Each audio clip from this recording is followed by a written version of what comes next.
Olá, meus amados e minhas amadas, tudo bem com vocês? Espero que estejam todos bem. Bora aí fazer uma resolução da FUVEST com uma revisão para que você vá mandar muito bem nessa prova nesse final de semana, certo, Guilherme? É isso aí. Oi, amados e amadas da Érica, tudo bem com vocês também? Bora lá, gente. Estudando que a gente não tem erro, tá certo? Vocês viram aí no Enem, né? Sim, a tal da leishmaniose, gente. Ó, você vai ver que tem questão aqui esse ano falando de leishmaniose, caiu no Enem de novo. E assim, né, tá, virou moda, né? Só que, ó, eu vou dar uma aposta, tá? Então, assim, fica no vídeo, porque tem uma aposta, porque saiu reportagem na USP de outra protozoonose, tá? Perfeito. Você vai ver aqui que vai ser, então. Então, assim, já que você quer saber essa aposta e saber mais coisas, porque aqui tá parecendo bruxaria, né? Tá acertando tudo. Então, aqui, se inscreve no canal aí, tá? Compartilha com alguém que não seja seu concorrente, porque se for seu concorrente vai tirar ponto também, né, Gui? Isso. Tem que ser um amiguinho lá. Se você é da medicina, manda pro cara da biologia, não vai mandar pro outro da medicina, não, entendeu? Porque senão você já sabe, né? Os dois vai se beneficiar aí. Brincadeira. Mas, enfim, compartilha esse vídeo, se inscreve no canal e já dá um joinha, porque vai ser legal mesmo, né? Sim, sim. Tô premeditando que vai ser bom. Vai ser ótimo, porque aqui é FUVEST 2023. Vamos aí resolver, então, essas questões. Começando aí com a parte já de ecologia, misturado com evolução, tá? O que essa questão tá falando, né? Ah, sim, a FUVEST ama evolução. Sim, ai, sim. Como ela ama evolução. Nunca é a base antes, né? da biologia, né? Evolução. É o básico, né? Tem que saber, né? Então, falando o seguinte, ó. A figura representa 3 momentos sucessivos da população adulta de uma determinada espécie de peixe em uma região na qual há atividade pesqueira. O momento 1, que então é esse momento que nós temos aqui, certo? Tá falando o seguinte, representa a composição da população adulta antes da pesca. No momento 2, que é agora esse daqui, observa-se sobrevivente adultos logo após a pesca. E o momento 3 representa indivíduos adultos logo após o ciclo de reprodução, certo? Ao ver, então, tudo isso, nós temos, então, que, baseado na figura, é correto afirmar que... Então, você tem uma figura, essa figura aqui, ela está, né, demonstrando aqui uma alteração no quê, Gui? No tamanho dos peixes, certo? Ó. Sim. Lembrando, né, que aqui mostrou na 1 um dos indivíduos adultos, né? Tá mostrando aqui nas imagens, certo? Sempre indivíduos adultos, né? Independente se é 1, 2 ou 3, né? Isso. Então, assim, perceba que o tamanho dos indivíduos, né? Ó, indivíduos no momento antes da pesca, né? Depois da pesca e a reprodução. Perceba que aumentou o número de indivíduos, mas os indivíduos grandes não estão aqui. Isso daí, ó, fazendo uma pequena análise, né, para a gente revisar o conteúdo aqui, porque não vai cair a mesma questão, tá? Então, assim, a gente revisando o conteúdo, a gente tem a questão das atividades humanas que elas afetam, né, elas ameaçam a biodiversidade da Terra. E isso acontece pelo fato de que a extinção, né, que é um fenômeno natural, ele vem ocorrendo desde o começo da vida, só que atualmente nós estamos vivendo o antropoceno. Tem uma intensificação aí dessas extinções. Né? E essas extinções, elas estão sendo causadas pelo ser humano, pelo Homo sapiens, né? E aí, o que vai acontecer? O Homo sapiens, ele, né, do antropo vem de homem, né? E seno de era, né? Então, é a era dos homens. Então, a gente está causando uma alteração tão gigantesca na biodiversidade que a gente aí, né, alguns especialistas já estão chamando de antropoceno. E isso está acontecendo por quê? Porque nós fazemos aí o que a gente chama de seleção artificial, tá? Na teoria sintética da evolução, nós temos algumas forças, né, as principais forças evolutivas que atuam em uma população. E aí a gente pode perceber o que, gente? O que pode alterar essa população, né? Vamos ver aqui. A mutação, né, propriamente dita. O que é a mutação? A gente tem ali o nosso DNA, né? E aí a gente tem aquela sequência de bases nitrogenadas no DNA. Essa sequência específica a gente vai chamar de gene. E esse gene tem informação para fazer, por exemplo, uma proteína X, né? Vou colocar aqui uma proteína X. Só que o que pode acontecer? Esse fenômeno aí, chamado mutação. E aí, ao invés de você ter, por exemplo, uma proteína X, vai alterar aqui uma base nitrogenada e vai nascer uma proteína, sei lá, agora, uma proteína Y. E isso, né, é de fato a mutação, e se essa proteína for vantajosa no indivíduo, tudo, ele consegue sobreviver nesse ambiente, né? A gente tem também a migração, que é o próprio fato do quê? De o indivíduo sair de uma população, de uma região que ele está, e ir para outra, certo? Do inglês, migration, certo? A gente tem aqui, daqui a pouco a gente vai falar dessa principal zona aqui, a deriva genética. Gente, a deriva genética é um evento ao acaso que ele independe da proteína que o indivíduo tem, independe da característica. Aconteceu, sobreviveu aí ao acaso, por exemplo, um desmoronamento, um avalanche. Matou tantos indivíduos, tanto faz se ele tinha proteína X ou Y. A recombinação genética, ou seja, a gente tem ali o crossing over, que a gente viu na onde, gente? Quando a gente falou de meiose, né? Que isso vai fazendo com que o indivíduo tenha características diferentes. E, por último, a gente tem aqui a seleção natural, ok? Que aí a Érica vai falar um pouquinho melhor dessa grande força que a gente tem aí. A seleção natural, que é a mais famosa, tá? Que é o que o pessoal mais gosta de cobrar no vestibular, as outras eles cobram, mas mais para a segunda fase, tá? Uhum. Na primeira fase, a seleção natural, ela não cai, ela despenca, tá? E vai despencar igual lágrima de quem não estuda. Que não é o seu caso, porque você está aqui comigo, né? Tá aqui com a gente. Que acontece o quê? Imagina o seguinte: você tem num determinado ambiente, então aqui, ó, a força seletiva que nós temos aqui é a cor do ambiente, tá? A cor do ambiente. Então, aqui, por exemplo, eu tenho um ambiente marrom e um ambiente verde. Vamos analisar primeiro o ambiente marrom, Guilherme. Uhum. No caso do ambiente marrom, eu tenho grilos marrons e grilos verdes.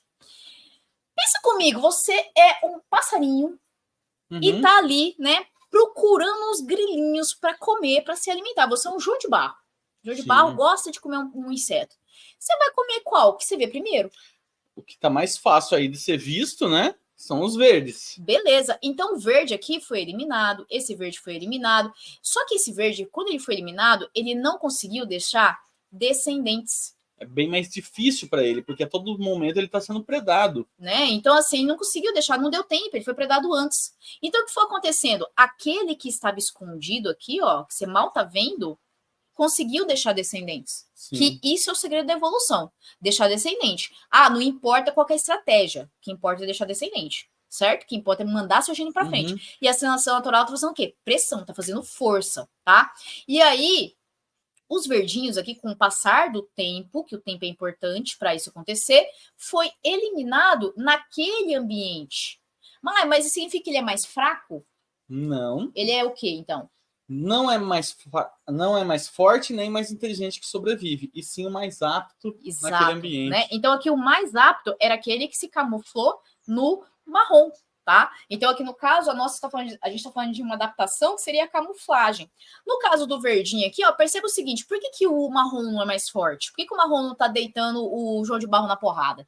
Porque aqui, ó, no caso, o ambiente agora aqui, a força seletiva está contra o marrom, está a favor do verde. Então, quem está sendo predado com mais frequência aqui, Gui? Os marrons. Os marrons. Então, os marrons aqui não estão conseguindo deixar descendentes com o passar do tempo. Sim. Então, o verde conseguiu deixar descendentes com o passar do tempo e aí ele foi selecionado no substrato verde. Então, isso é seleção natural. Já no caso da seleção artificial, que é a pequena diferença ali, ó, seleção natural é feita pela natureza. A seleção artificial é feita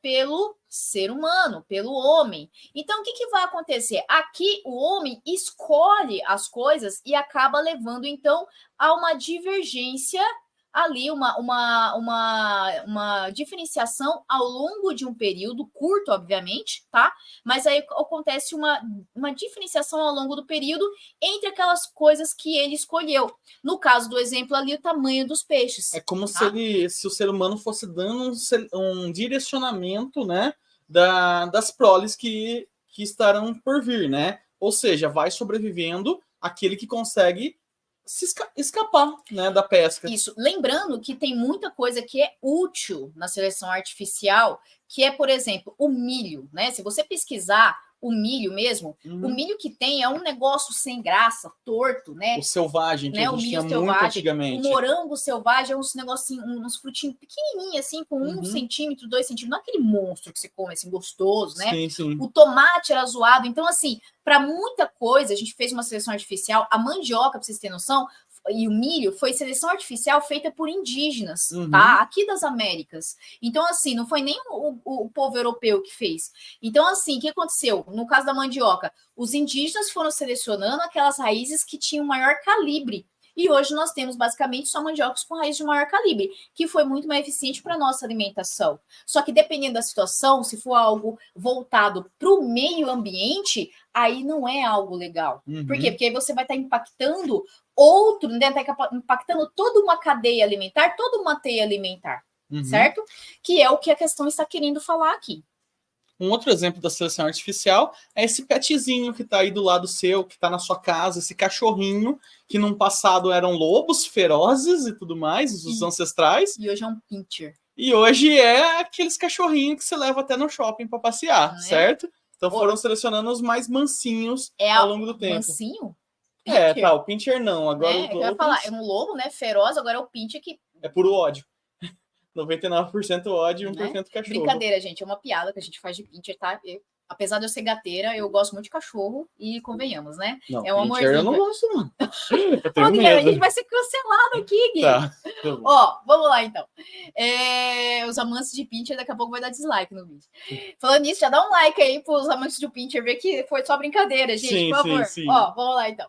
Baseado na figura, então, é correto afirmar que o impacto causado pela atividade de pesca alterou a produtividade primária local, o que resultou em uma população de peixes menores ao longo do tempo. Então, aqui está falando de produtividade primária local.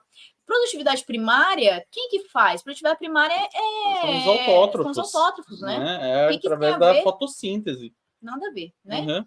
População não conseguiu recuperar sua abundância de indivíduos após a atividade de pesca, o que levará ao colapso a médio e longo prazo. Não necessariamente, até porque a abundância, né, não necessariamente tem a ver com tamanho. A gente pode relacionar a quantidade de indivíduos. Você pode perceber que a quantidade de indivíduos aqui está a mesma, né? Se você contar ali, vai estar praticamente a mesma. Então, não.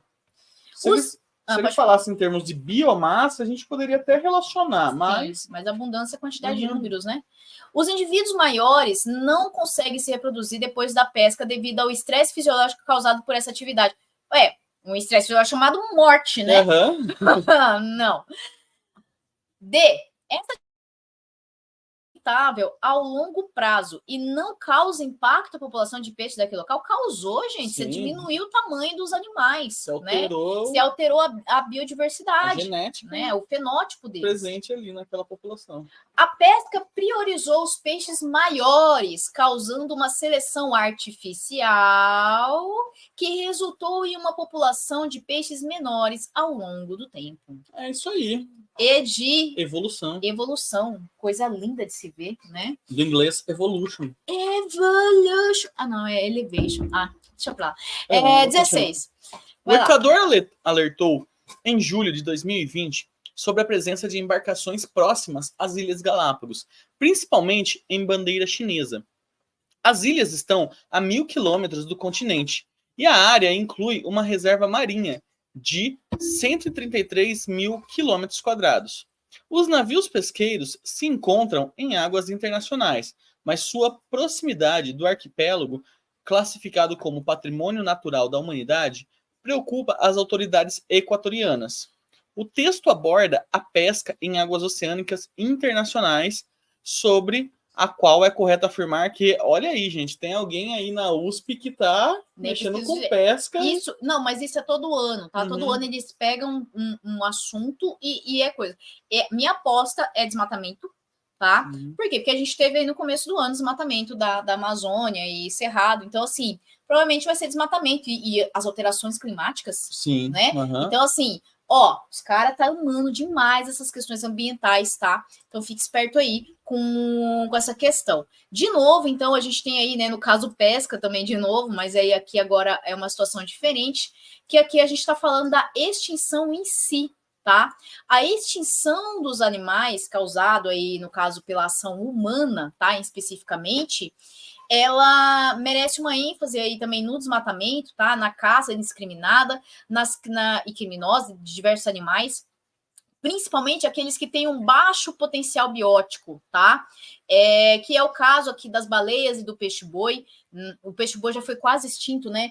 Teve um caso aí de uma ilha que acho que sobrou 30 espécimes, né? Ou seja, 30 indivíduos de peixe-boi, e aí eles teve que cercar aquilo para evitar a caça indiscriminada, para que eles conseguissem recuperar. E aí, qual que é o problema? Não tem variabilidade genética, e aí eles estão sofrendo um monte de doença agora. Então, assim, se resolve um problema, aparece outro, por causa do ser humano que tá aí, né? A baleia mesmo, ela vai ter um filhote aí a cada, sei lá, a cada 30 anos, né?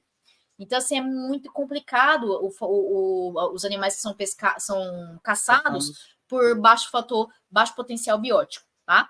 E esse termo, né, de sobreexploração, no caso aqui, vai se referir geralmente à coleta de organismos nativos em taxas que excedem a capacidade de recuperação de suas populações. Ou seja, você vai lá e caça muito mais do que deveria, muito mais do que ele aguenta. E aqui, no caso, a gente tem aqui em Galápagos, né, que é as ilhas onde o Darwin fez os seus estudos, inclusive, ela é uma ilha que ela é preservada, tá? Que é o que eles estão falando aqui. E se você faz pesca muito próximo, você vai estar pescando animais, né? Peixes, no caso, daquele local próximo, tá? Então tem que ter uma distância ali. Se aqui a ilha está aqui, tem que ter uma distância que deve ser preservada. E qual que é o medo deles? Que esses caras passem, porque a fiscalização é baixa, né? A fiscalização não é muito boa.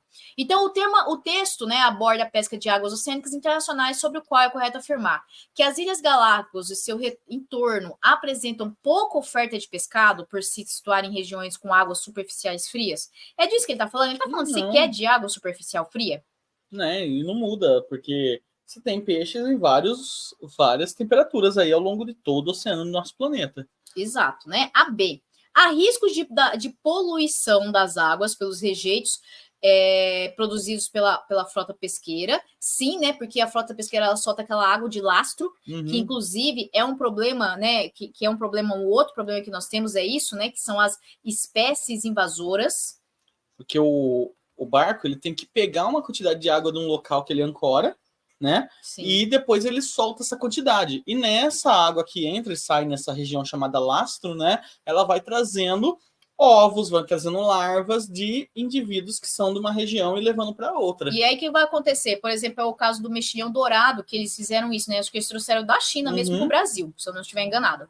Ou foi de outro lugar, mas é no Brasil que a gente tem isso. Esse mexilhão dourado, ele está competindo com os nossos mexilhões. Aí ele não tem predador, ele não tem parasita, ele se adaptou muito bem, ele compete o nicho e aí as nossas espécies são eliminadas, tá? Então isso aqui tá bonita, né? Então que ameaça a reposição natural das espécies. Gostei dessa questão. Vou fazer dessa alternativa aqui, né? Vou fazer uma bolinha nela aqui, mas vamos ver as outras, porque aqui parece que tem certo e mais certo. As embarcações não adentram as áreas de preservação em função do rígido controle. Ele está falando que não tem rígido controle aqui, sim, né? A presença de embarcações, principalmente os navios pesqueiros se encontram. Então, mas de arquipélago classificado como preocupa as autoridades equatorianas. Por quê? Porque não tem, né? Esse preocupa aqui, é porque não tem o risco de controle, tá? E com isso o risco de sobrepesca é baixo. Não é isso que ele está falando, está falando exatamente o contrário, né? Por estar a milhares de quilômetros de distância da China, principal mercado consumidor do pescado, a pesca ilegal não se sustenta economicamente. A gente está falando de uma globalização, tá? Ela pode estar longe, pode até estar. Só que hoje a gente tem aí várias formas de conservar esses peixes, então continua sendo um problema. O volume de pescado retirado dos oceanos é elevado, garantindo a reposição natural e a manutenção dos estoques de espécies. É o contrário. Não ia estar essa preocupação se fosse, né? Que se garantisse a reposição natural, né? Então, mas esse retirado aqui, sendo elevado, você diminui, né? Então, não. Letra B mesmo de boa questão para deixar você confuso. Só para essa questão certa, tá? Mas é bonita, né? É bonita. Bonita, assim, depois que você já saiu da prova. Agora vamos ver uma questãozinha para falar um pouquinho de biotecnologia, que não cai, despenca nas provas, sim, né? Sim. Para reduzir a dependência de fertilizantes importados para a agricultura, especialmente o nitrogênio, cientistas têm trabalhado no desenvolvimento de organismos geneticamente modificados, os famosos OGMs, certo, galera? Que podem ser úteis no cultivo de plantação. Uma das propostas é transferir genes das bactérias fixadoras de nitrogênio para as organelas que mais se assemelham a esses micro-organismos, viabilizando a fixação de nitrogênio diretamente do ar pelas plantas que não se associam a essas bactérias simbiontes, certo? Galera, então olha só do que já está falando aqui. Já está falando de biotecnologia, né? Está falando de ecologia, dos ciclos biogeoquímicos, né? E está falando da questão ecológica também de indivíduos simbiontes, né? Que vivem junto, relações ecológicas. Exato. Vamos dar uma revisada aqui, então, o que é esse tal de OGM, IgM, EGM? Todo OGM é transgênico, Guilherme? Não, galera. Então, não confundam isso, porque isso eu acho que é o básico aí para quando a gente estudar engenharia genética, estudar biotecnologia. Vamos entender o seguinte: OGM são todos os organismos geneticamente modificados, né? Então, quando a gente fala geneticamente modificados, é porque você alterou o DNA deles, ok? Então, isso que é um OGM, que nem tá falando ali. Já os transgênicos, galera, trans, né, vem do quê? De transpassado, e tá atravessado e todas essas coisas. Então, o que acontece? Para você fazer um OGM, você tem que pegar o gene de um indivíduo, digamos aqui que tem uma bactéria que eles falaram lá, né? Uma bactéria X. Aí eu pego um gene dessa bactéria X e coloco numa bactéria Y, certo? E aí olha o que vai acontecer agora. Você tem a bactéria Y. Deixa eu pegar uma outra cor aqui para mostrar o DNA dessa bactéria Y. Azul. Isso. Você tem o DNA dessa bactéria Y e você colocou o que, gente? Você colocou o gene da bactéria X. Olha aí. E agora essa bactéria Y passa a produzir alguma proteína da bactéria X. Pronto, gente. Isso é um transgênico, né? Ou seja, você cruzou duas espécies diferentes. Uhum. Quando um OGM, você pode ser da mesma espécie, aí você vai ter um cisgênico, tá? Sim. Que aí é o organismo que passou por um procedimento que envolve tecnologia, né, a recombinação de DNA da mesma espécie, tá? Então, assim, as espécies que podem ser naturalmente cruzadas. Vamos pegar exemplo de cachorro de novo, né? Você pega lá, sei lá, um pitbull e um pastor alemão e faz um pit limão, né? Vamos perto da gente mesmo, por exemplo, a gente tem aí a enzima CRISPR-Cas9, que está sendo muito falada ultimamente, né? Que é uma enzima de edição de genes humanos. Sim. Então, a partir dela, você consegue editar o DNA de um embrião, editar o embrião de um zigoto, para que, por exemplo, não seja ativado um gene que possa dar doença nele. E isso já é uma realidade, tá? Nós tivemos aí o caso, por exemplo, na China, que nasceu um bebê imune ao HIV, né? Aí você fala, que sonho magnífico. E de fato é um sonho, porém, né, a ética, a bioética, ela barrou discussão isso. em cima. Por quê? Porque você imagina no mundo ideal, né? Quem quiser ter um filme Gataca, quando você tiver de boa aí, já poder assistir filme de novo, que agora você não pode, assiste o filme Gataca, que ele fala sobre isso, se você tiver curiosidade. Ou na véspera da prova ali, que você vai ter que relaxar tudo, né? É um filme muito bom. E ele mostra isso, né? Que seria o quê? Seria um novo tipo de preconceito, que seria o quê? Você tem lá as pessoas que são perfeitas, que não têm doença, e aí nasce aquele naturalzão lá, né? Tipo nós aqui, que vai ter, que herda câncer, herda tudo, e aí não vai conseguir emprego, não vai conseguir uma posição na sociedade, porque não teve essa edição genética. Então a bioética, ela travou, ela parou essas coisas, falou, pô, seria legal ninguém mais ter HIV, mas e aquelas pessoas que nasceram naturalmente, como é que vai ser, né? Então, sim, teve essa questão aí, e tá rolando muito mais, né, agora com os úteros artificiais, que lançou esse ano também uma propaganda sobre isso. Então, assim, são bastante coisas, certo? Padmé, você é editada? Não, né? Ó, gente, assim, para quem não conhece, que é a Padmé, ela adora fazer participações maravilhosas, né, Padmé? Né? Quando você escutar um berro, você sabe quem que é. E aí, galera, é isso pra gente mostrar. Então, se tá editando Só o gene do ser humano, ele só está sendo um organismo geneticamente modificado, certo? Mas no caso, cisgênico. Sim. Agora, o transgênico, ele também é um organismo geneticamente modificado, porém, ele recebe um gene de outro indivíduo. E aí, uma coisa que é interessante, né? Quando você compra lá a ração da Padmé, por exemplo, aqui, ela vem com esse símbolo, com esse T de transgênico. O Doritos que você come. Né? Que é normalmente é o milho ou a soja transgênica. Por que é interessante isso? Porque ele vai ter resistência, né?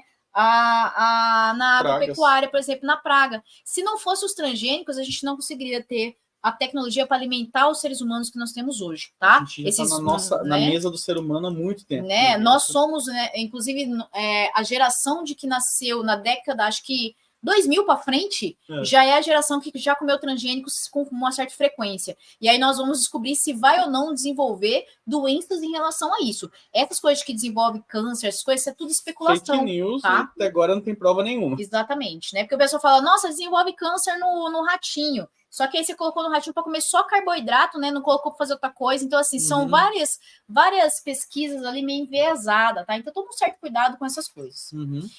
E falando um pouquinho aqui sobre outra parte que a gente precisa saber ali em relação a nossa questão ali, que é o cloroplasto, tá? O cloroplasto, ele tem esse corte aqui, ele vai ter os tilacoides, que vai compor ele, vai ter os estromas, e vai ter um envelope que constitui 2 camadas.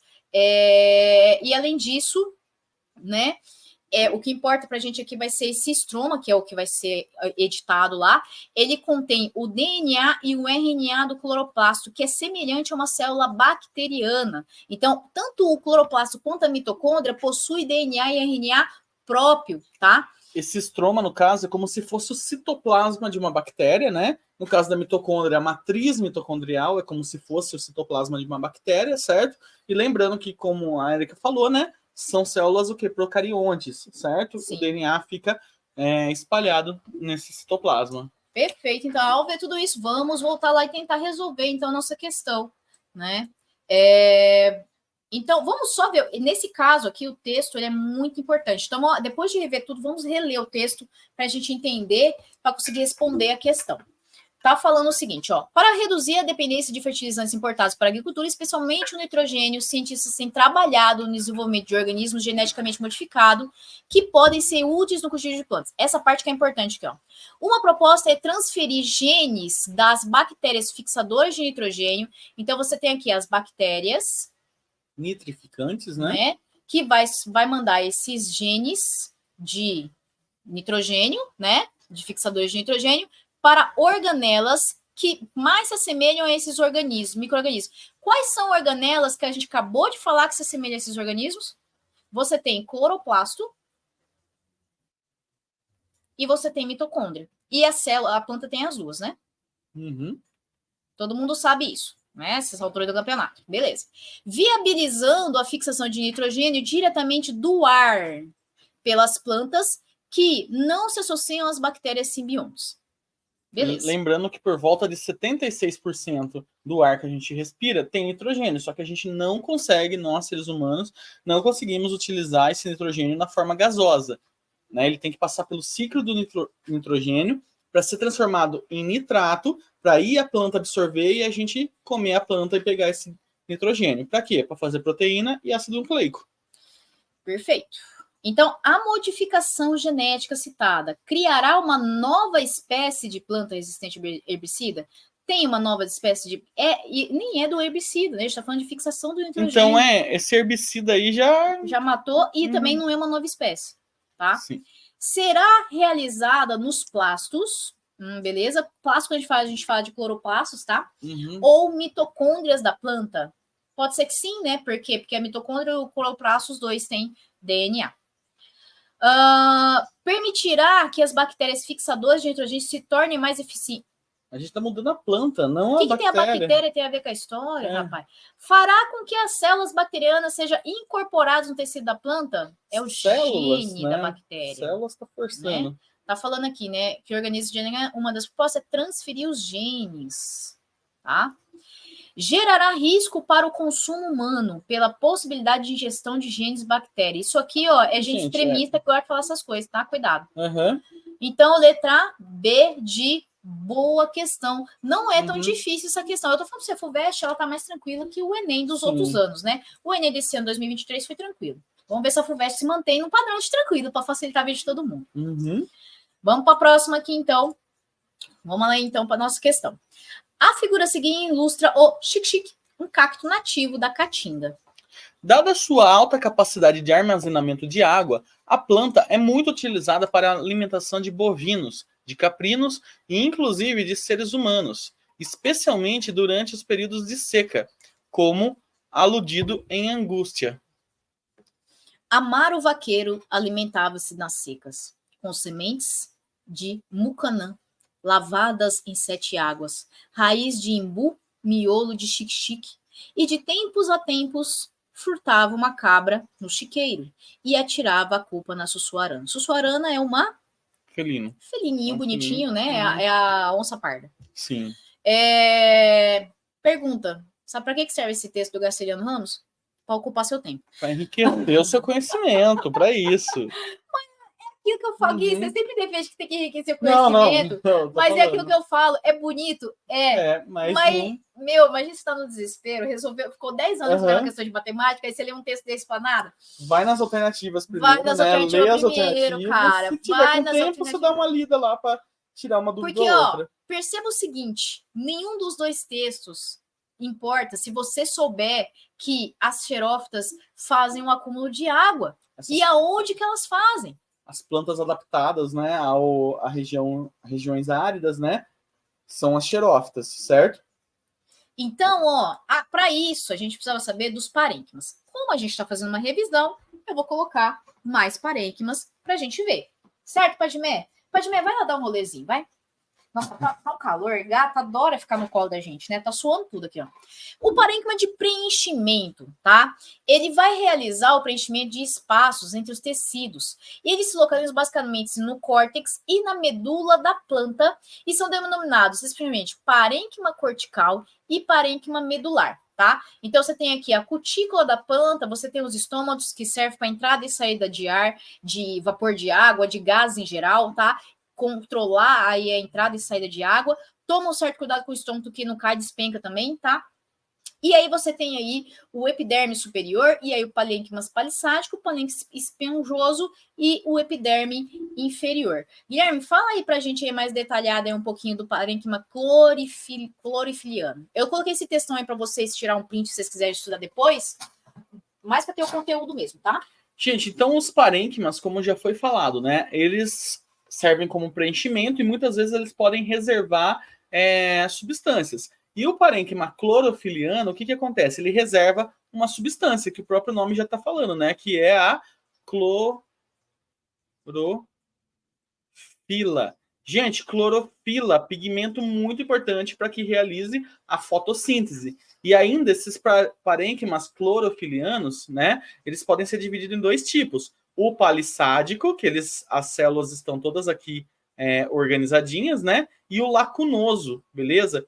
O lacunoso, o próprio nome já está falando. Então, você tem as células aqui e você tem lacunas entre eles, justamente para o quê, gente? Para passagem de substâncias, como água, como gás e essas outras coisas. Então, esse é o parênquima clorofiliano, beleza? Que ele reserva clorofila. A gente tem outros parênquimas que servem também para reservar nutrientes e para preencher as coisas? Temos, né? A gente tem, por exemplo, o parênquima amilífero. Olha, o próprio nome já está falando. Amilífero. Reserva amido, né? Que o amido é uma substância de reserva dos vegetais. O parênquima aquífero. O aquífero reserva água. Pensa comigo, gente. Se você é uma planta e tem muita água disponível no ambiente, você vai precisar reservar ela? Não, né? Aí, no caso, se você é uma planta que está numa região seca, você precisa reservar essa água. Qualquer gota é essencial, né? Por isso que, né, o parênquima aquífero, ele faz o quê? Ele reserva água, que a gente consegue ver nos cactos. E o aerífero, aí sim, as plantas aquáticas precisam reservar ar, né? E aí a gente encontra nelas. Né? Porque as plantas aquáticas, no caso, ela reserva o ar porque ela precisa boiar, tá? Uhum. E aí, se ela tiver o arzinho ali, né, que é o caso dos aguapés, vai conseguir estar boiando aí. Beleza? Vendo, então, tudo isso de parênquima, vamos, então, resolver a nossa questãozinha aqui, né? Então, o acúmulo do água xique-xique é possível pela Então, aqui nós temos, né, as seguintes alternativas. A diminuição da perda de água devido às folhas modificadas em espinho, né? Então, assim, ele está falando do acúmulo de água, tá? Isso é uma característica de xerófita, né, das plantas adaptadas ao deserto, ter as folhas transformadas em espinhos, certo? Lembrando, então, que espinhos são folhas modificadas, certo? Isso é uma característica, porém, não é isso que vai proporcionar ela a reservar água. Né? Isso aí só proporciona que ela libere menos água, né? Perca menos água possível. Menor taxa de fotossíntese por apresentarem menor área de superfície foliar. Viajou. Também não, né? A foto tá quase igual a de cima, né? Presença de células especializadas no parênquima aquífero e no caule da planta. Tá legal, né? Vamos ver as outras aqui, ó. Raízes avantajada, que capta melhor a água disponível na superfície do solo. Isso aqui é para quem é aquele desavisado que vai confundir com cerrado. Cerrado, né? A maior parte da biomassa das plantas lá é subterrâneo, justamente para tentar pegar a água do lençol freático, né? Adaptação das folhas que podem acumular água em seu interior. Pelo contrário, né? Ela é bem fina, é um espinho, né, gente? É um espinho, né? Ele acumula água no caule, você tá vendo aqui, ó. Então, assim, a figura ajuda bastante, tá? Sim. Mas os textos ali não ajudam muito. Então, letra C de... Cacto que acumula água. Cacto que acumula água. Ainda bem que você é bom nisso aí, de fazer as perguntas. Mais um textão. Vamos ler primeiro a pergunta? As alternativas, vai que dá certo, né? Com base no texto, o processo biológico... Ó, você já tem com base no texto, então não. Mas vamos ler. Sabe por que é bom ler a pergunta primeiro? Porque você vai com base no texto. Você vai ver o que você está perguntando. Você já vai colocando do lado as coisas que você vai lendo. Já vai direcionando, né? Então vamos lá, ó. Com base no texto, o processo biológico e a atividade socioeconômica sustentável que explicam a importância dos manguezais são respectivamente, né? Gente, falou em manguezal, né? Já começa a pipocar na sua mente aí. O que são os manguezais, né? Onde que eles estão presentes e todas essas coisas, ok?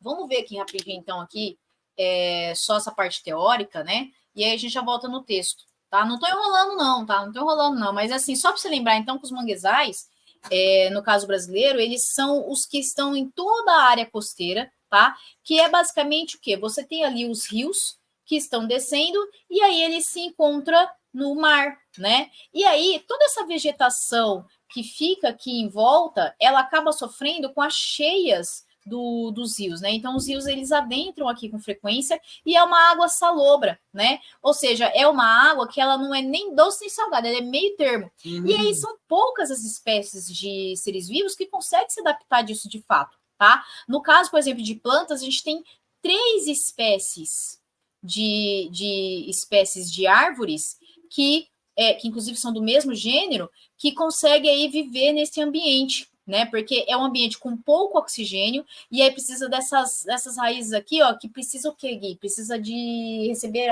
oxigênio, né? Isso, as raízes elas se projetam para fora do solo, porque o solo é pobre em oxigênio, e aí elas têm que, de alguma forma, captar esse oxigênio da onde? Do ar, né? Do ar, tanto que ela tem espiráculos, né? Estruturas ali, chamado pneumatóforos, que eles vão captar esse ar aí da região. São raízes pneumáticas ou raízes respiratórias. E aí nós temos também uma questão ecológica, que é o quê? Ele é um berçário, tá? Do nosso do nosso local. Por que é um berçário? Porque os peixes, né, os animais, principalmente os peixes, que é dos oceanos, eles vêm para cá e colocam seus ovos, né? Porque principalmente aqueles peixes que não têm cuidado parental, tá? Ele coloca seus ovos, aqui é um local que tem bastante calmaria, que tem bastante alimento, né? E inclusive tem um cheiro horrível, né? Por causa das bactérias que solta bastante enxofre. E aí, nesse local, né, nessas regiões costeiras, esses animais, eles precisam desse local para garantir aí a sua reprodução, tá? Então, se eu desmato, se eu destruo, eu acabo com a vida aí que precisa desse lugar. Eu prejudico a vida do oceano. Você entende a incrível? Além do que mais, as populações ali ribeirinhas, elas vivem da economia de tirar as coisas do manguezal, como, por exemplo, caranguejo ou siri? Caranguejo. Eu sempre confundo os dois. Com o caranguejo, né? E não só caranguejo, né? Tem várias outras coisas também, mas o caranguejo é o principal para poder vender ali na região praieira, tá? Sem contar um outro dado aqui, é que é o seguinte, né? Aí tem muito nutriente, justamente porque tá vindo tudo isso dos rios, né? Sim. Os rios estão trazendo toda essa matéria orgânica. Que se acumula, né? Porque fica uma água parada. Por isso que vai servir como nutriente para essas espécies. Agora nós vamos ler o texto. Por quê? Porque sabendo dessas informações, lendo o texto, a gente consegue resolver essa questão, tá? Sim. Então, teoricamente, você teria que saber essas informações para resolver essa questão. Você quer ler, Gui? Aí eu vou grifar. Vamos lá. O Brasil possui a segunda maior área de cobertura de manguezais do globo. Esses ecossistemas proporcionam segurança alimentar às populações costeiras, habitat para espécies terrestres, aves e peixes e sequestro de carbono. A conservação dos manguezais também é a solução eficaz para o clima. No entanto, esses ecossistemas e seu vasto potencial natural de armazenamento de carbono são vulneráveis aos impactos causados por atividades antrópicas. No Brasil, aliás, os manguezais estão em perigo. Em 2020, o governo brasileiro aprovou legislação que eliminaria a proteção de manguezais em benefício do desenvolvimento imobiliário. Felizmente, em dezembro de 2021, o Supremo Tribunal Federal considerou essa legislação inconstitucional. Perfeito. Então, sabendo, né, grifando aí as palavras básicas, vamos então aí tentar ver qual seria a melhor alternativa.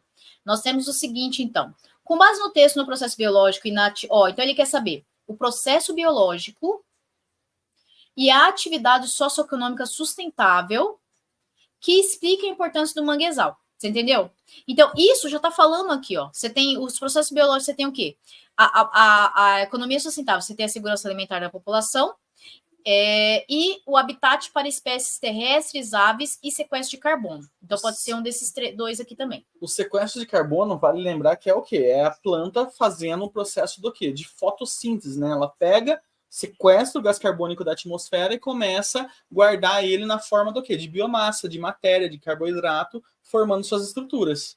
Então, vamos lá. Ó. A alta reciclagem de matéria orgânica e os acúmulos de nutrientes para a exploração de fertilizante.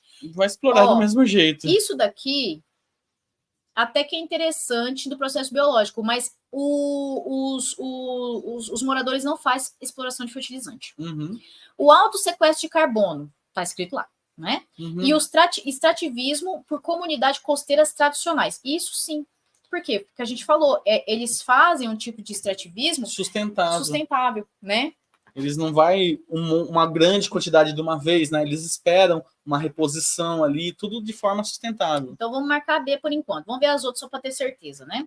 A alta produtividade ecossistêmica e o potencial de exploração para a indústria madeireira. Nossa. Não, madeireira não. E outra, é uma exploração, né? Já está falando aí nessa afirmação. Um estágio intermediário da Associação Ecológica Litorânea e a proteção para áreas costeiras. Ninguém ali, o pessoal da segurança, as populações ali, eles não estão fazendo a proteção das áreas costeiras, né? E o estágio intermediário da Associação Ecológica não é um estágio intermediário, na verdade já está no clímax, tá? O alto armazenamento de carbono e as áreas planas que permite expansões imobiliárias. Gente... isso aqui é para confundir, porque fala aqui embaixo, né? E aí a pessoa desavisada vai marcar essa, porque ela vai pegar, com base no texto, Brau, né? Então, letra B mesmo, certo? Porque a questão imobiliária aí, você teria que desmatar tudo, assentar o solo ali. Eu não consigo nem entender o trabalho, quanto que ia gastar para fazer isso aí. Até porque tem algumas plantas, né? Algumas raízes aí do manguezal que elas são tabulares, a raiz, justamente porque é um solo nada equilibrado. E para você fazer uma imobiliária tem que... Não, com certeza, com o tempo, essas casas não ia ter tempo de vida, tá? Não ia ter duração. Aí você tem agora uma questão que, segundo os dados apresentados nos seus conhecimentos, é possível afirmar que no Brasil. Então, você tem aqui a agropecuária, que tem 33% da emissão de carbonos, né? Que são uma emissão de gases do efeito estufa em geral, que não é só carbono. Você tem aqui a energia com 28%, o uso da terra com 27%, os processos industriais com 6% e resíduos agrícolas com 4%, tá? Esses resíduos agrícolas, que, se não me engano, é o pum da vaca. E aí tem as alternativas, né? Então, a gente precisa ver, basicamente, que você tem o ciclo biológico do carbono aqui. Que tá? já foi falado um pouco na outra questão, né? Exato, olha só que legal. Né? Então, veja que as questões elas estão se conversando, né? O que acontece? Os seres vivos, eles são o ciclo, são o banco de carbono atual, tá? Por quê? Porque a gente tem a fotossíntese, que ela vai absorver o CO2 na planta e liberar o O2 para o meio ambiente. Essa planta que libera o O2, a vaca, que no caso, ela vai absorver o O2 e vai liberar o CO2. Você tem esse ciclo sem fim aqui. A decomposição da vaca também absorve, libera o CO2 e os dejetos dela também. Além disso, também o punzinho dela. Então, tanto essas coisas aqui, né, o CH4, o CO2, eles são aí, no caso, os gases, os GE, os gases de efeito estufas, né, GE. E tudo isso é feito pela respiração celular aeróbica, né? Então, a biomassa, ela guarda o carbono, né, do ciclo recente, e com decomposição e a respiração da atmosfera. Uma coisa que é interessante é o quê? Porque a gente tem... Por que a gente chama de ciclo do carbono recente? Porque nós temos o ciclo do carbono antigo. Você lembra o que é isso aqui, Gui? Bom, vamos pensar no seguinte. A gente tem ali os combustíveis fósseis, né? Que, num passado, outros seres vivos estavam fazendo o ciclo deles e estavam sequestrando o gás carbônico da atmosfera e fixando nos seus tecidos, né? Na forma de carboidrato, na forma de proteína, todas essas matérias orgânicas. Só que o que aconteceu? Morreram, sedimentaram e ficaram lá com esse carbono. Só que o que está acontecendo agora? A gente está liberando esse carbono que já estava enterrado há pelo menos 65 milhões de anos para a atmosfera. E aí o que aumenta? O efeito estufa. Que o efeito estufa, ele é bom. Só que... Tá? Porque se a gente não tivesse o efeito, não tivesse a camada do efeito estufa ali, a gente não, o planeta Terra teria em torno de menos 18 graus Celsius. E com o efeito estufa, a gente tem mais 15, em média, de temperatura global. Tá? Só que aí, né, nesses últimos tempos, desde a Revolução Industrial, que começou a explorar os combustíveis fósseis com o carvão mineral, e logo depois, né, por volta de 1920, o petróleo, a gente aí começou, então, a liberar esse carbono que estava guardado, consequentemente amplificar o efeito estufa, consequentemente aumentou até o momento 2 graus em média da temperatura global. Com isso ocorrem as mudanças climáticas. Por isso que eu estou falando, não é aumento da temperatura, é mudanças climáticas, tá? Então, aqui, né, segundo os dados apresentados e seus conhecimentos, é possível afirmar que no Brasil a agropecuária é a atividade econômica com maior emissão de gás metano, resultante do processo fermentativo da digestão celulósica dos ruminantes. É aqui que é o pum da vaca. É verdade, não é esse de baixo aqui, não. Eu não tinha visto agropecuária ali em cima, porque eu vi aqui produtos agrícolas, né? Essa aqui tá bonita, viu? Aqui pode ser os fertilizantes. Né? Ali é outra coisa. Os resíduos agrícolas têm pouca contribuição no total emitido à atmosfera na forma de cloretos e sulfatos. Os resíduos agrícolas, também está interessante. C. Os processos industriais contribuem com a emissão significativa de GE na forma de gás metano. Ah, mas aqui na C está falando cloretos e sulfetos, ó. Sim, né? E tá falando GE, na atmosfera. Né? Então a B não tá certo, não. E tem um resto aqui, ó. Originados de seu intemperismo com baixos teores de carbono. Não, porque o carbono que é o rolê, né? Sim, então não tá errado. C. O processo industrial contribui com as emissões significativas de GE na forma de gás metano, resultante da atividade microbiana sobre os compostos nitrogenados. Não, né? A vaca que está liberando o metano, né? As mudanças dos usos da terra, em que há substituição de floresta por área cultivada, responsável por cerca de metade da emissão do carbono a partir de bactérias e fungos. Não é bactérias e fungos, né? O setor de energia é um grande emissor, segundo emissor, né, de GE, na forma de óxido nítrico, metano e dióxido de carbono, resultante de todos os processos de geração de energia. Aqui está falando que ele é um grande emissor e o óxido nítrico, não, letra A mesmo. Tá? Sem contar que o setor de energia, a gente tem uma boa parte aqui no Brasil de hidrelétricas. E a hidrelétrica, ela tem o seu impacto inicial, né? Tem a sua destruição, desmatamento inicial, mas depois ela só usa a água que está passando. Essa questão é bonita, hein? Vamos lá. A figura a seguir... Não, vamos tentar ver primeiro as alternativas, né? Que é, é o Não que a vai gente ter tem que jeito, falar. já adianto, mas pode tentar. Com base nas informações fornecidas, é correto afirmar a menor herbivoria sobre essa população em áreas urbanas, há uma abundância maior de insetos herbívoros em áreas urbanas, essa espécie... Então, ele está falando sobre o quê? Sobre uma certa espécie. Então, aqui você tem que fazer o quê? Você tem que analisar o texto. Então, assim, toda vez que tem, com base nas informações fornecidas, aí não tem jeito. Que aí você tem que analisar o texto, escrever coisa por coisa para conseguir fazer ela. Essa questão é bem difícil, tá? Inclusive, eu lembro que teve um aluno que veio perguntar para mim dela antes de eu resolver ela no Gabarita Gel. Mas, de novo, eu não vou nem explicar, né? Acho que não precisa. Seleção natural, a gente já viu que o ambiente vai selecionando, né? As pressões seletivas do ambiente. Então, né, vamos poupar seu tempo aqui, ó.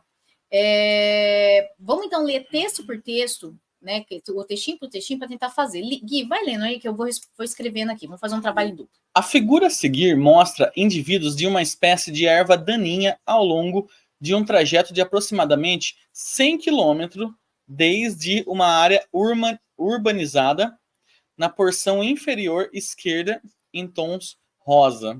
Então, aqui, ó, urbanizado.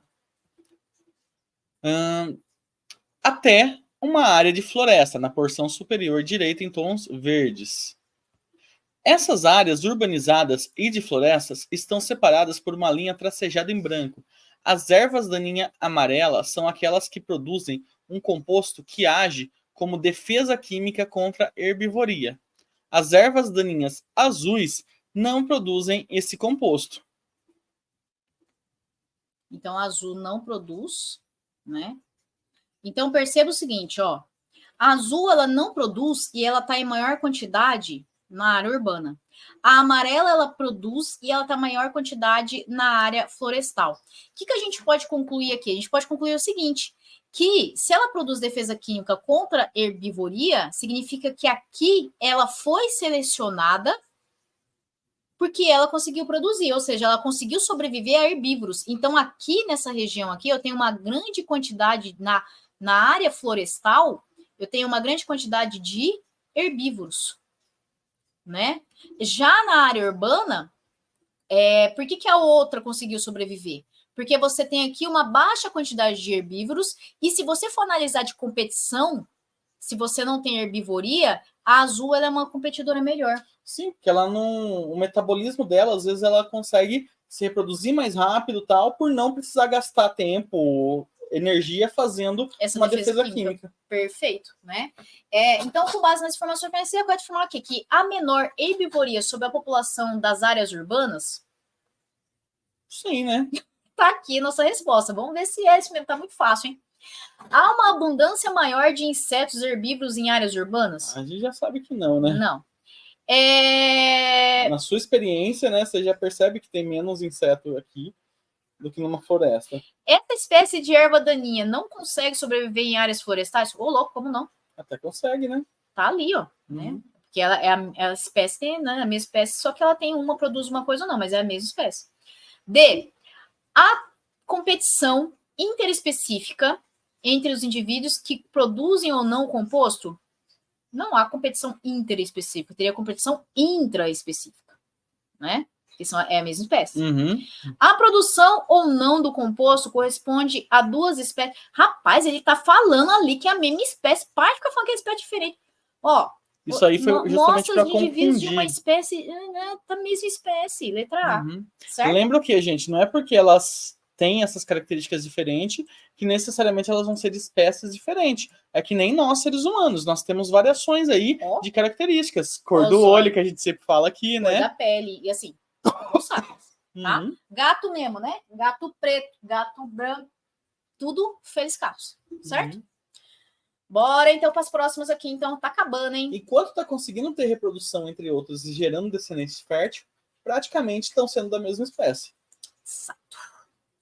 62, então. Os gráficos mostram a variação da biomassa de duas populações A e B de uma planta herbácea ao longo da sucessão primária. Em ambos os casos, em um dado momento indicado no gráfico, ocorre a chegada de indivíduo de uma outra espécie que interage com essas plantas da comunidade. Então, você tem aqui que uma planta, ó, quando chega um indivíduo, uma planta, ela aumenta a população e a outra cai a população, né? Mas perceba que ela não zera, tá? Ela cai, ela não zera.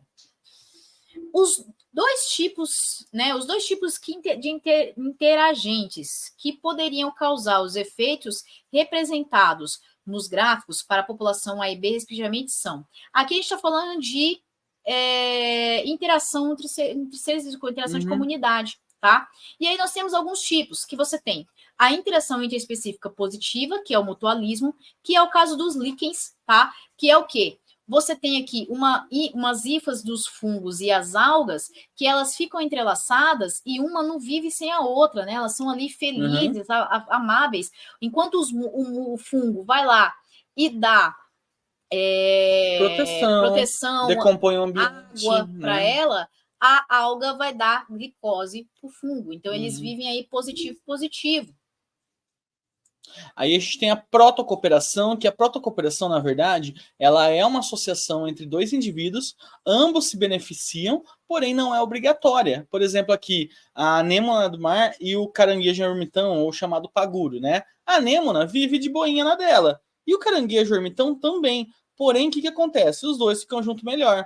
Ele consegue andar levando a concha com a anêmona em cima, né?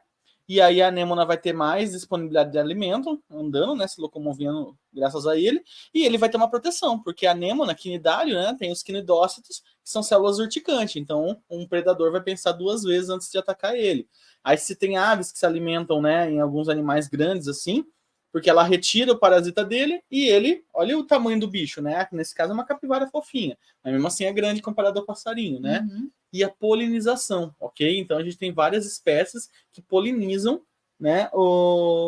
Lembrando que plantas. A polinização ela pode ser classificada como protocooperação ou como mutualismo, depende da situação. Quando são obrigatórios, né? Porque no caso, por exemplo, da mamangava, que ela poliniza apenas a flor de maracujá e nenhuma outra, o outro poliniza, ali é mutualismo, porque ela está dando alimento, a planta está dando alimento para ela e ela está fazendo a polinização, tá?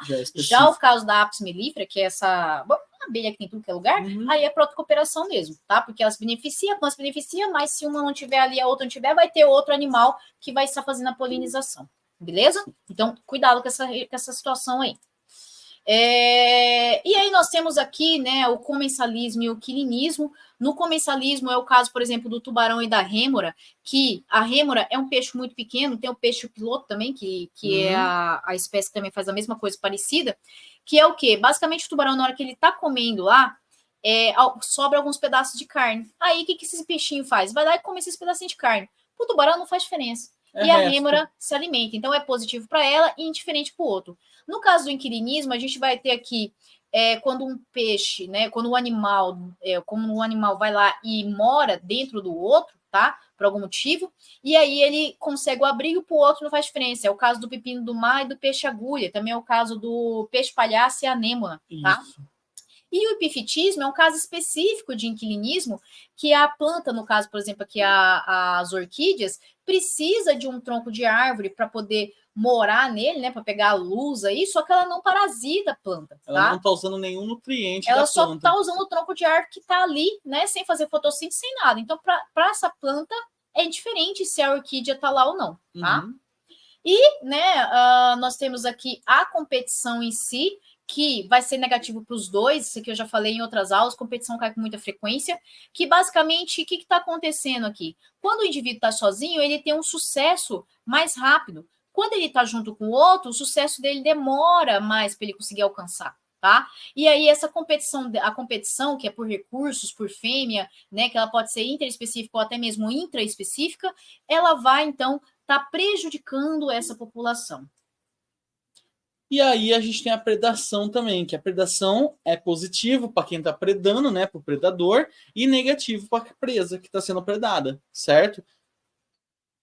E nós temos aqui, finalmente, a herbivoria, que ela pode ser classificada como predação ou parasitismo. Então, nesse caso, você precisa ler o que a questão está pedindo, tá? Porque pode ser predação porque ela está se alimentando do vegetal, mas pode ser parasitismo porque ela não está matando o vegetal, tá? Então, a gente fala disso aí de comedores por partes, beleza?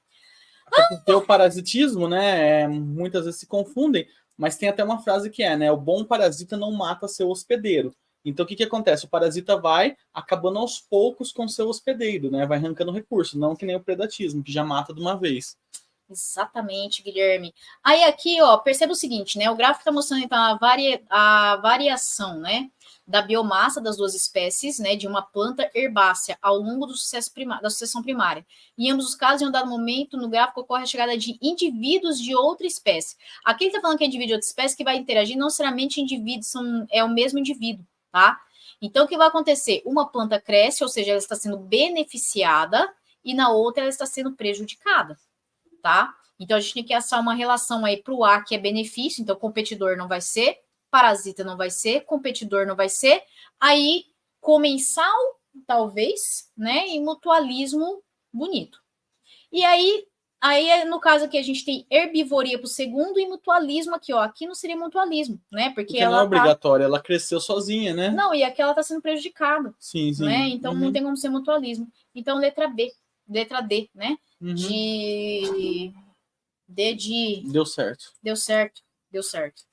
A 63, essa aqui que eu prometi para você que ia trazer uma a mais aí, caiu leishmaniose no Enem, tá? Desse ano 2023, e agora caiu ano passado na FUVEST, então eu acredito que não vai cair de novo, tá? Nós temos aí então uma figura com o ciclo da leishmaniose.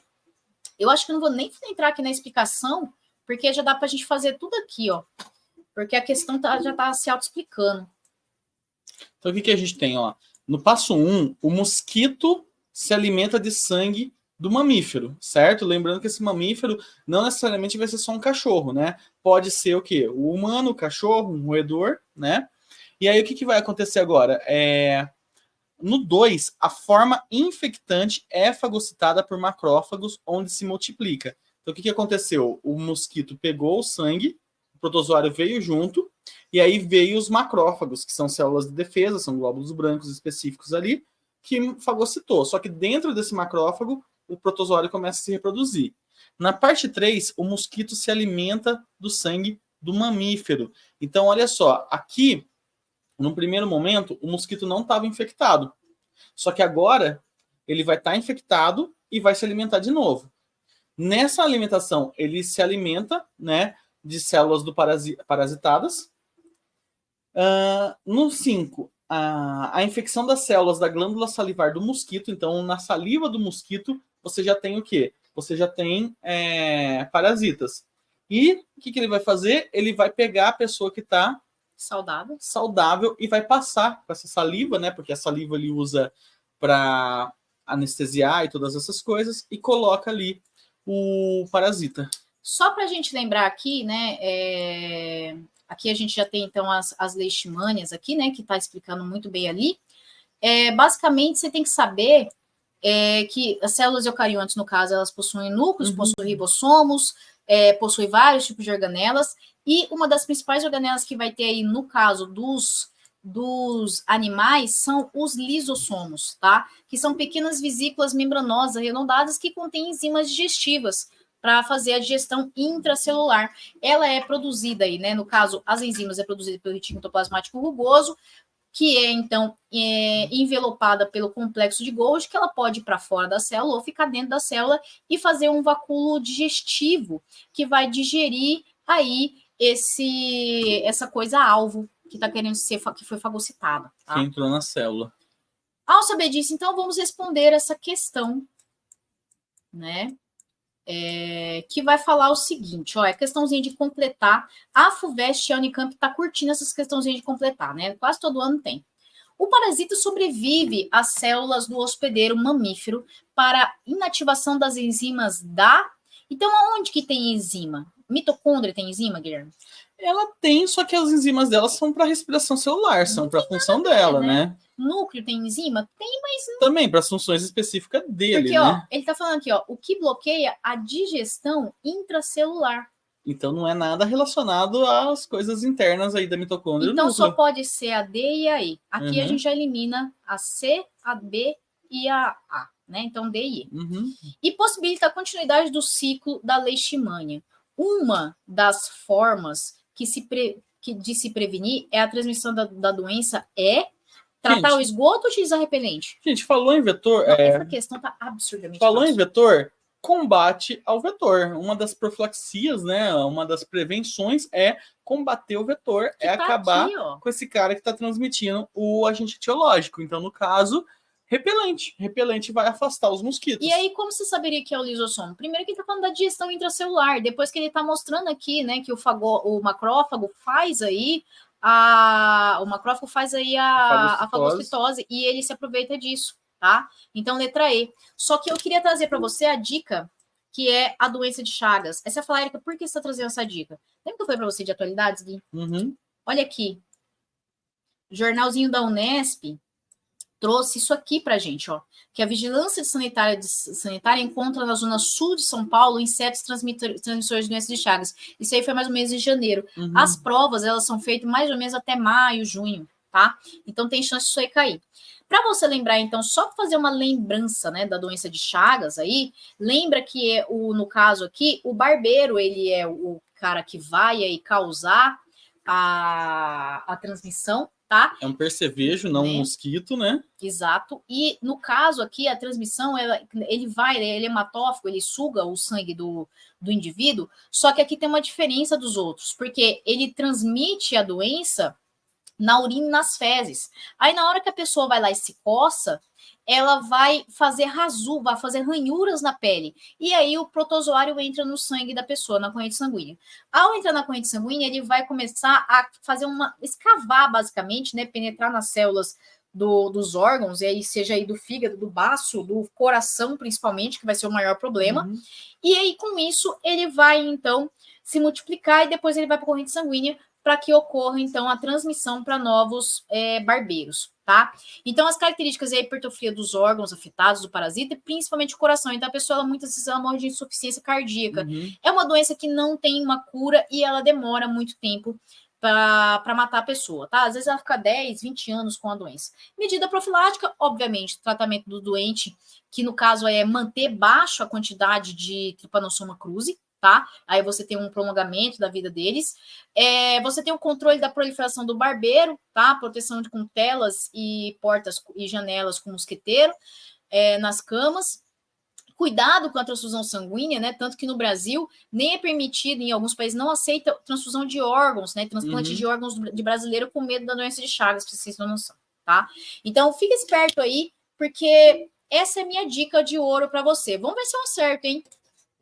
Bom, então vamos agora para a nossa última questão. Isso aqui é genética, ó. Genética para você, Guilherme. Eu não gosto de genética, não. Bora lá, então, gente. Então é o seguinte, a gente tem aqui, né? Peraí, deixa eu pegar a cor preta. O heredograma a seguir mostra o aparecimento de AME, atrofia muscular espinhal, em um menino, filho de um casal de primos, certo? Então, gente, o heredograma que a gente tem aqui tá bonitinho, né? Primeira geração, indivíduo 1 e 2. Segunda geração, indivíduo 1, 2 e 3. E teria aqui uma terceira geração com o indivíduo 1 da terceira geração, né? A AME é uma doença autossômica recessiva, galera. Então, o que está falando já? Que o indivíduo que é afetado, que nem já está aqui na legenda, ele tem que ser duplamente recessivo. Fala uma letra aí, Eric. Ah. Boa, vamos pegar aqui que o indivíduo afetado é azinho, certo? Se ele é azinho, olha aí, antes de terminar de ler a questão, o que eu já sei? Eu sei que a mãe mandou um azinho e o pai mandou um azinho, mas como eles não estão pintados no gráfico ali, né, no heredograma, eu sei que eles têm um azão, né? Sim, são heterozigotos. Isso, são azão, azinho. E aí já vamos completar aqui, não custa nada, né? Aqui tem um azão, essa aqui, né, a 22, e aqui tem um azão, esse cara aqui, né? Beleza. Muitas vezes fatal na primeira infância, provocada pela morte de neurônios motores. Uma das causas da AME é uma mutação no gene SMN1, cuja frequência é de 2% na população sem AME. Uma a cada 50 pessoas tem um alelo mutante. Olha que legal essa informação. Considerando os genótipos prováveis da mulher, né, 22, e que não há relação de parentesco com o seu parceiro, a probabilidade de uma criança desse casal ser portadora da AME é uma em... Gente, só dá uma olhada aqui, ó. A gente tem aqui, ó, cruzamento consanguíneo, né? Mostrando aqui que tem uma dupla ligação entre esses dois indivíduos. Galera, vamos tentar resolver isso, né? Esse cruzamento da seguinte forma. Eles estão falando que estão cruzando essa mulher aqui, né? Indivíduo 2.2 com o indivíduo 2.1, certo? Certo. Então, a mulher aqui, gente, o que eu sei? Eu sei o seguinte, quando eu cruzo azão, azinho com azão, azinho, olha os indivíduos que vão nascer, ó. Azão, azão, azão, azinho, azão, azinho e azinho, azinho, ok? Azinho, azinho, eu sei que ela não é, então eu já excluo isso. Porque senão ela seria portadora, né? Isso, ela teria esse AME. Então, o meu universo de chances dela ter aqui são esses aqui, são 3 só. 1, 2, 3, certo? E eu tô pensando em uma situação em que ela apresente esse gene. É isso que o exercício está mostrando pra gente. Ela tem que ser portadora do gene. Isso, então nesses 3 que eu tenho aqui, porque eu já excluí o azinho, só 2, né? Então, 2/3? eu tenho 2/3 de chance dela ser dessa forma. Entendi. Né? Aí ela vai cruzar com um cara. O cara, olha só o que o exercício já fala para mim. 1 sobre 50%, desculpa, 1 sobre 50 pessoas, né? De chance de ter, né? Então, beleza, até aí, tudo bem, né? Aí, o que mais que eu tenho que ver aqui? Eu tenho que ver a chance dele ser também o quê? Heterozigoto. Tudo bem? E aí, nesse caso, aí você vai ter que fazer do menino para ele ser, que vai dar o quê? Sim, e aí, supondo que ele também seja heterozigoto, né? O que eu tenho que fazer agora, né? Eu tenho que fazer o seguinte. Você tem que Peraí, trava. Para. Vai fazer o seguinte. E aí temos que fazer o seguinte, né? Eu só sei dessa informação dele, né? Que ele tem 1 sobre 50 de chance de ter o azinho, né? De ter o azinho. É 1 sobre 50. Beleza? Não importa se ele é azão. É 1 sobre 50 de chance dele ser azão-azinho, certo? E aí, o menino agora, caso então ele seja azão-azinho, o menino tem o quê, gente? Um quarto de chance, né? Quando eu cruzo o heterozigoto, azão-azinho com azão-azinho, ele tem 1/4 de chance de nascer dessa forma, beleza? Olha o que eu tenho agora, gente. É só multiplicar em linha reta. 2 vezes 1 vezes 1 vai dar 2, né? 3 vezes 50, 150. 4 vezes 150, 600. Aí o que eu faço agora? Simplifico, né? O que eu vou ter aqui? 1 sobre 300, tá? O que ele está perguntando? É a chance de ter um indivíduo, né? Uma criança, uma em 300, certo?